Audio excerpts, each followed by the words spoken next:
Hello YouTube, this is Denoxkun speaking once again. Yes, and this is Magi episode 2 review. So basically we get the continuation of Aladdin and Alibaba. They landed to the entrance, right in front of the outside of the entrance to a dungeon where they're supposed to be looking for treasures. And what Alibaba has realized that one little touch, one slight touch, they drag some force field on the wall, they drag you right in the dungeon. And many people have never been able to get out of that dungeon. That's how dangerous it is and how risky it is. And then Alibaba told Aladdin, well, this is your last chance. If you want to back down now, do it now, because once we go in, we may not be able to get out.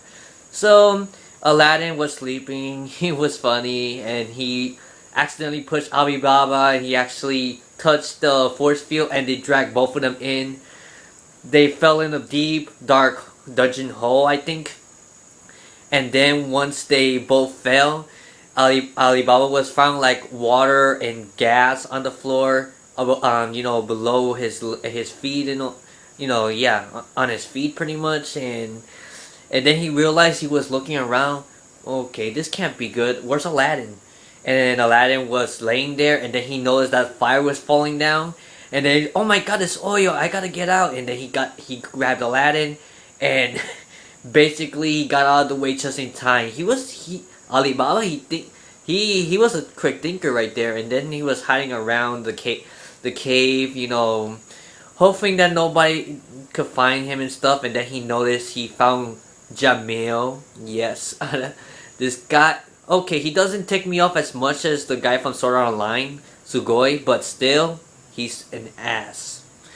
Anyways, we get a surprise from Morgana, or Morgiana. I believe that's how you pronounce it. Yeah, Morgiana. He surprised Alibaba by behind, and he said, "Oh my god, it's that slave girl from the marketplace that we saw, that she was carrying the melons and all that stuff." And then by surprise, that's what lead the other two people here. One of them is Jamil, the slave owner, the master of two slaves that were accompanying him. One was Goltas. He was a big, giant, muscular man, pretty much. And Morgiana, which you already know, she's the slave girl that's the slave of Jamil. Yeah, so and then we get that they went over Aladdin that was sleeping. They picked up Aladdin and they wanted to take him with him because he has like the key to the treasure, supposedly, the Magi and all that stuff. So basically, Alibaba was trying to stop them from doing that. He needs Aladdin and everything. And, he doesn't want to lose him. And then he ordered Goltas to try to stop Alibaba. But then Alibaba got behind him. He got the sword, his dagger out. And then, you know what happened after that? Jamil called that slave useless. And then he got interested in Alibaba as a slave. Yeah, he was stabbing quite a few times Goltas. And it didn't seem to faze him much. He didn't seem to be very bothered by it. He still was standing after like 6, 7, 8 stabs. That guy is Jamil, sadistic creep. Or jerk. There's no other words to describe it. Basically Jamil's a jerk. And, we still don't know much about how Jamil got these slaves and everything. I kind of read a little bit of the manga, but I don't know so much. I'm going to have to read through the manga because I heard people saying that they skipped some parts. And I think they did, because I was reading the manga, the first few parts, because I was curious knowing about the slave girl, because you don't see that too much with the shackles and all that stuff. And then we see, there was so much more happening. It looked like it was going to be a pretty long arc, but 2 episodes, and it seemed the arc of the dungeon arc is gonna be over by next episode. Okay, so after he got stabbed, guess Alibaba had no choice but to, go into Jamil's little game, because he could read like the Arab language scripture on the wall, and then he said some magic word. Well, not yet. There was a lot of fire right in front of him. Alibaba went through and he was dodging all the fires, and you know, he was trying to be careful not to fall in. You know, it was basically a lot of rocks and there were lava in there. And then he reached inside the dragon's mouth, and then somehow all the fire got turned off. The slaves got in, and then what? I was really shocked. It seemed that it actually happened, but the fire caught and it seemed that it burned Alibaba alive. But later on we find out that he did that on purpose. You know, he misinterpreted the scripture of the Arabs thingy on purpose, because the reason is, you know, I think he wanted to fool Jamil. I don't know how to explain that part well. So, you know, after they thought that Alibaba's dead, you know, they took Aladdin in another room where basically Jamil told Morgiana to, you know, look after Aladdin, while him and Goltas went to find another passageway to the treasures and all that stuff. Oh, and before that, you know, it seems that Jamil was trying to act like a nice guy to Aladdin. Aladdin's so innocent, he doesn't even know what's going on yet. He's just worried about Alibaba right now. So then after they left, it seems that, you know, Aladdin and Morgiana had a little talk.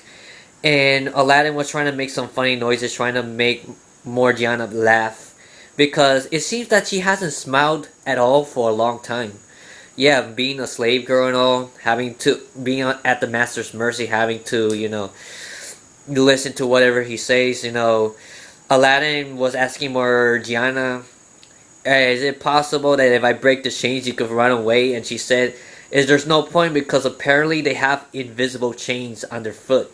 And I'm like, how is that possible? I'm like, I don't know how is that going to be implemented, but we'll have to find out next episode what this invisible chain is all about, if they ever explain it. But yeah, you know, I really feel bad for Morgiana, but it's going to get better for her soon. Yeah, she's one of the main characters, so she has to join the crew. Yeah, Aladdin's crew. You know what I also heard before I continue? Some people are saying that Aladdin is actually a girl, a little girl. And it kind of, I don't blame them for wondering that, because there's some hints that make people think that she's actually a girl. I mean, Aladdin actually sounds like a little girl. And you know, those bandages on her chest, makes her believe maybe she could be a girl. She has very long hair as well. Maybe she's disguised as a boy. If there's ever a time skip to when Aladdin becomes a teenager, then we'll know for sure if he's a guy or a girl. Because sometimes when they're little kids, you know, some little boys sound like little girls, so we'll have to see. Once they become teenagers, you can know for sure which gender they are. So apparently, Alibaba right after Morgiana told Aladdin that Alibaba was dead, guess who appeared above them? Alibaba. So yeah, so he went down. He tried to rescue Aladdin. Then Jamil and Goltas came back, and you know, and then he told Aladdin, "Oh, Maggie, you have to help me. There's some monster there I cannot beat, and all that stuff. Not even Goltas, he's useless. I want you to do it." Yes, yeah, coming from a guy that stabs Goltas a whole bunch of time. Seriously, I think I feel more sorry for Goltas than Morgiana right now, because he gets stabbed a lot, but yet I'm surprised that he's able to live through that, because any normal people that get stabbed like that would have been dead already, or probably been very seriously injured. So basically, after that, Aladdin and Alibaba, I believe they try to get away in their magic carpet when Aladdin summoned it, and then after, you know, Aladdin told Morgiana, perhaps one day we'll meet up again. So you know, you could take me to her hometown. Oh yeah, Morgiana was explaining where she was from. She was taken away by her parents, being sold as a slave as a little kid, and apparently, you know, she felt like devastated because she lost her family. She used to have a home. Well, she has a home, but she hasn't been there for many years because she was a slave all this time. It's really sad. But yeah, they got out the carpet afterwards, and then Morgiana had her little daydream becoming free, and you can actually see her smiling. That was awesome there. That little daydream of Morgiana being happy the chains on her feet were disappearing. But then, you know, when Jamil shouted out her name, Morgiana, and then she got back to her senses, and then she actually charges through and she charges and actually ran through a wall trying to catch up to Aladdin and Alibaba, and you know, she almost did it, but then she fell down. And then you know what Jamil did to him? Oh my god. He kicked her butt, and he was giving her a beating, seriously. Jamil, I hope you get your just deserved pretty soon. You just suck as a seriously, typical slave owner. That's why, you know, I'm not as mad as you know, this other guy from Sword Art Online, because you know how mad I was there, but it is at least this one, you know, I was expecting it. Not like the other one was unexpected. It got me. Oh my god, what the freak? No, I expected that to happen already. That's why I wasn't as pissed off. I would have been more pissed off if I wasn't expecting it. So I kind of repented not, you know, reading the manga. I'm gonna read the first few chapters now pretty soon, so I could see the whole gist of it, because they apparently skipped some parts. So after they escaped and all that stuff, it ended up when Aladdin and Alibaba landed to a door, and apparently they now made it to a new city. And now, like in the preview, we see like Morgiana all dirty, all bruised up. It seems that they're gonna have a fight and all that stuff. Aladdin's gonna fight Morgiana, I think. It's skipping through pretty quick. I just hope that Magi is not gonna be one of those short animes of 26 episodes. That's it. No, I was hoping at least a few seasons. At first, I thought that Magi was gonna be the next One Piece, to be honest, but I'm not sure. We'll have to see. Anyways, that's all for the review. Well, I give this episode 4.5 out of 5. It's pretty good. I'm liking this series so far. I can't wait for the next episode. And you know, like I said, you know, tell me what you think about this episode yourselves, and hope you can subscribe. You know, I really would like that. Anyways, take care. God bless. Stay cool.